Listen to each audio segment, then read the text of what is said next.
Maha Yahya is the director of the Malcolm Kerr Carnegie Middle East Center. A friend of RomeMed, a friend of ISPI, a friend of mine. But we are not here to celebrate our friendship.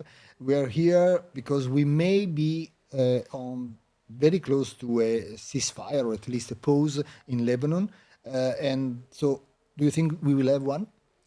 I think it's very well. First, good afternoon, Paolo. It's always good to be with you and with SP at the Med Dialogues, as you know, But I've been don't worry. coming here since Since we are started. friends, we can go immediately to our... Exactly, but I needed to say this also. Look, I think the ceasefire will most likely happen. The Israeli cabinet is meeting to discuss it now. The Lebanese have more or less accepted it. There is, I think, all sides, all parties are keen to have at least a ceasefire in place. This is a 60-day ceasefire. So it's a temporary one, during which certain steps need to be taken, both by the Israelis, but also on the Lebanese side, including Hezbollah. Jan Brenner, I just saw a title on G0. The title, or today's title was, "Will it last? Will it last?" We don't know, and that is a big question. I think it will last the 60 days. There may be some infractions during those 60 days, but they will be dealt with quickly, I suspect. The question is, will it translate into a more permanent ceasefire? So right now we have a cessation of hostilities for 60 days. Suppose. The big question is, will this translate into a permanent ceasefire after 60 days, which is about the time when President Trump takes power? I suspect it will, with some difficulties probably, because it's always more difficult to start a war again after you've had this respite. And that's a good thing. Which is an excellent thing, I think, for everyone concerned. But let me move to the question. Will the ceasefire unlock the political deadlock, internal?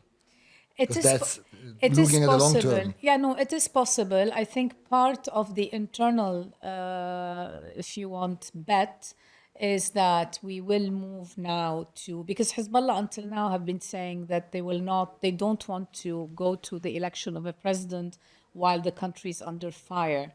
So now that is gone. So we may likely see, or we are likely to see, a move towards the election of a president, the formation of a government.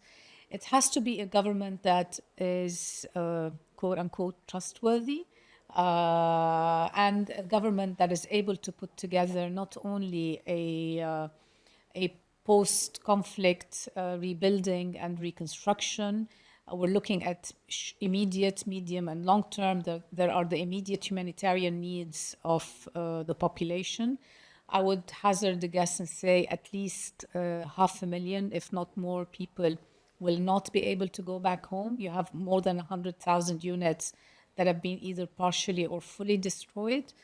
And then a process for putting together a plan for undertaking structural reforms in the country that are needed to relaunch its economic vision, its economic cycle, if you like. Lebanon has a lot of potential,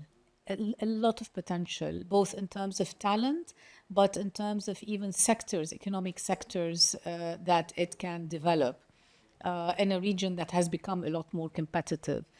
And you need the political will to do that. So that has to also be part of a broader political dialogue that includes a dialogue around what a national defense strategy for Lebanon could look like. That has to include the dismantling or the disarmament of all non-state actors. But this is all medium to long term. This is not going to happen overnight, and it will not happen in Lebanon alone. But I ask all the friends and guests we interview at the end one question, one reason, talking about your country, one reason of hope and one reason of worry in this path to stability, and one reason of hope for 2025. I'll give you two reasons of worry, not just one. One is one reason of hope. And then I will give you something on hope. The two reasons of worry. One is much of what happens between the U.S., Israel, and Iran will have a blowback effect on us.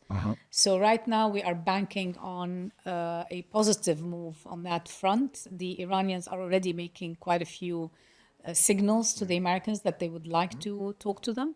So any positivity on that front will reflect well on Lebanon, and any negativity will reflect badly on Lebanon. So this is good and bad news. This is an in between. No, but it is one reason to worry, because our decision making is connected elsewhere. It's not local. To a certain extent, Iran does have a say in what's going on in Lebanon, and we need to be honest about this. The second reason of that worry also is the internal dynamics. I am very worried about the internal dynamics in the country. There's a lot of polarization around the role of Hezbollah, communal tensions, but also because there is a real struggle over resources. People have been impoverished by the economic and financial crisis, and now, and how the war. Thousands have lost everything because of the war. Not only directly because their homes were hit and they've lost whatever assets they had left, but also because there's 166,000 people have lost their jobs. Of course. So that is... Go to the reason of hope, because we are overwhelmed by worries. The reason of hope is I go back to Lebanese society. It's a very dynamic society. It's one that, as I said earlier, has tremendous potential. We have economic potential. We have fabulous talent as a country. And I think if there is sufficient political will to pull all of this together, we can actually craft a much better future for Lebanon. Good luck to your country and to you.